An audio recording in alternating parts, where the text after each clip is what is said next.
C'est parti. Je sais pas la combienième vidéo je suis en train de faire là, mais c'est égal, ça commence à faire beaucoup, je compte plus. Ok, alors voilà, bonjour à toutes et à tous.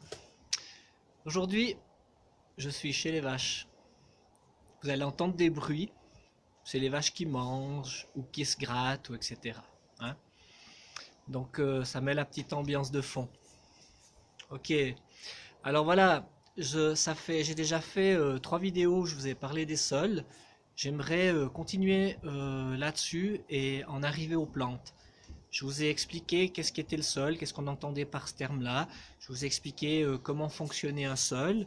Et aussi, je vous ai beaucoup parlé de la microbiologie et de la microfaune, microflore des sols. Hein. Voilà. Donc, si vous voulez vous mettre à jour, vous allez voir les anciennes vidéos. Hein. Ok? Je continue où j'en étais resté. Voilà. Donc, quand on a réussi à obtenir un sol qui est sain, hein, par exemple dans son jardin ou dans ses cultures si on est agriculteur, on aura mis de notre côté toutes les chances pour que les plantes puissent se développer de manière saine.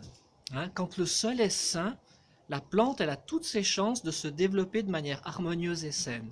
C'est très important de comprendre ça et c'est très important de démarrer la réflexion agronomique par le sol parce que c'est de là que tout part. C'est là-dedans que les plantes font leurs racines, c'est là que les plantes se nourrissent et c'est ça qui est déterminant dans la santé de la plante. Ok? Voilà, donc soigner les sols pour avoir une richesse. Maintenant, si vous observez par exemple une forêt c'est peuplé de toutes sortes de plantes différentes. Il y a des grands arbres, des plus petits, des buissons, toutes sortes. Il y a plusieurs étages dans une forêt. Disons qu'on parlerait d'une forêt un peu variée, hein, pas d'une vieille forêt où il n'y a plus que des vieux arbres, mais une forêt un peu variée. On a une très bonne litière sur le sol, des feuilles mortes, des branches qui sont déposées, qui protègent le sol des intempéries et qui protègent aussi toute cette microfaune qui se trouve dans le sol et qui est très sensible à la lumière. Voilà. Dans ce sol-là, la vie se développe très vite et toutes ces bactéries et tous ces micro-organismes vont produire la nourriture, comme j'ai déjà expliqué, vont produire la nourriture pour les plantes. Voilà. Les arbres poussent, toutes les plantes poussent de manière très aléatoire, en apparence. Hein. Quand on étudie de près, on comprend mieux les choses. Et voilà, tout ça, ça nous donne notre forêt qui est riche et variée, avec un bon sol. Quand il y a des très fortes pluies, elle est capable d'absorber toute cette eau, parce son sol est riche en matière organique. La matière organique, elle a le pouvoir d'absorber l'eau comme une éponge, et puis de la redonner tranquillement. Les grands arbres protègent les plus petits, etc., etc. Et tout ce système vit en interdépendance et chaque élément de ce système, chaque être, chaque plante se nourrit des déchets de l'autre, etc. Donc c'est un grand cercle de vie. Hein, ça fait une espèce de boucle. Hein. Toutes les plantes, elles poussent, elles grandissent, elles meurent, elles servent de nourriture aux autres, etc. Les graines qui tombent peuvent germer. Les animaux qui vivent là-dedans ont aussi leur rôle, bien entendu. Mais là, je ne vais pas détailler là-dessus. Voilà. Donc là, on peut observer un sol protégé, un sol riche et une grande diversité de plantes. Ces plantes qui poussent là, elles n'ont pas besoin de nous. Elles poussent toutes seules, il n'y a pas de problème.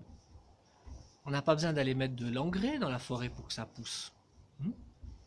Elles trouvent leur nourriture, le sol fabrique en abondance la nourriture dont ces plantes ont besoin. Alors il y a la génisse qui vient renifler le pied, on risque une petite catastrophe. T'es sage, hein? D'accord? Si tu viens ici, tu peux regarder les gens.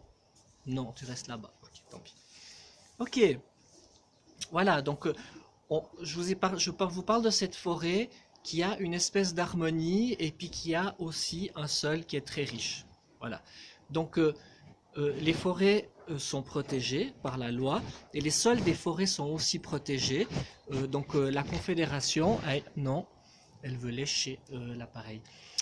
La Confédération a émis des lois pour protéger les forêts. On ne peut pas aller avec des véhicules dans la forêt. Les véhicules de travaux forestiers, vous avez remarqué, sont des roues spéciales très larges pour ne pas tasser les sols, pour ne pas abîmer. Tout est fait pour protéger ce milieu. Voilà. Donc, on voit aussi l'effet que peut donner ce sol avec ces plantes. Donc, j'ai pas pensé de dire tellement que c'est évident dans les autres vidéos, mais le sol est truffé de racines aussi. Hein. Donc quand les plantes meurent, les racines meurent, c'est du carbone qui est mangé par les vers de terre, enfin, etc., ça, par les animaux. Ça, toutes ces racines qui meurent augmentent le sol en nutriments aussi. Hein. Voilà. Donc les plantes, elles poussent dans la forêt, elles poussent les unes à côté des autres, elles sont en interaction, elles s'entraident.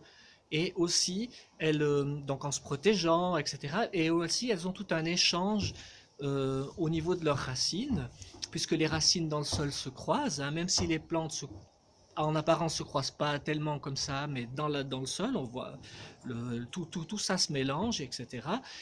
Et il y a une interaction entre les racines des plantes et les micro-organismes aussi. Il y a des micro-organismes qui vont s'installer autour des racines des plantes et qui vont faire tout un travail de minéralisation de la matière qui se trouve autour pour la rendre accessible aux plantes et qui vont aussi se nourrir de certaines substances que les plantes vont émettre. Voilà, il y a un cycle comme ça, c'est un truc un peu chimique qui se passe dans le sol et qui est très important.